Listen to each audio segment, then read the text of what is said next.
23rd overall pick in the NFL draft, beloved producer Stevens, Jacksonville Jaguars. They take Brian Thomas Jr., who I think some people were expecting maybe to fall to the Bills. They don't get him. The Jags get him, another weapon for Trevor Lawrence in what should be a revamped offense. What do you think of the fit? I love the fit. This offense wants to now push the ball down the field. You signed Gabe Davis. You had Brian Thomas Jr., top 15 player for me. Reminds me of Christian Watson. Length, speed, great athlete. The route tree a little narrow. I mean, basically with LSU, they wanted him working down the field. That's okay. It's a good skill to have. A lot of people said that about DK Metcalf once upon a time, and he worked out just fine. So Brian Thomas Jr., big play threat, great production. He was the player of his state championship basketball game. If you're wondering what kind of athlete this is, very, very unique athlete.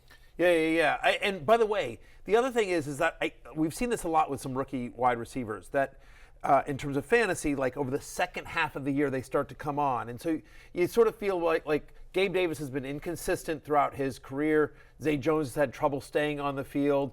Evan Ingram stayed healthy last year, but he's another guy that's also had some injuries as you think about sort of the pass catchers here. No Calvin Ridley for the Jaguars anymore. So Brian Thomas, I feel like it'll take him a little time and we'll see how to expand his route tree, and we'll see what the playing time split is between him and Gabe Davis. But he becomes very interesting in Dynasty and certainly over the second half of the year. Great landing spot long-term for him in a pass-first, fantasy-friendly offense with a pretty good quarterback. Is there redundancy here with Gabe Davis? Are they going to be similar in the routes they run? Brian Thomas Jr. is just so much better, in my opinion. And like you said, Matthew, it might take the first half of the season. So you have some protection here if you're Jacksonville, but not a lot of people in the NFL can run like him at 6'3". I thought his 40 was more impressive than Xavier Worthy's because I saw this impact on tape, and he's 6'3", 209 pounds.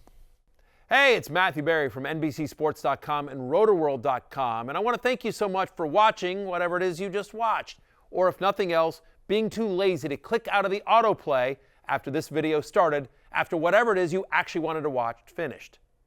But now that you're here, I'd like to take a moment here to ask you respectfully now, okay? I'm asking you respectfully to subscribe to the NFL on NBC YouTube channel. You'll get the latest Roto-World fantasy news headlines, all sorts of great shows, including my own Fantasy Football Happy Hour. So go subscribe now. Again, I'm asking respectfully.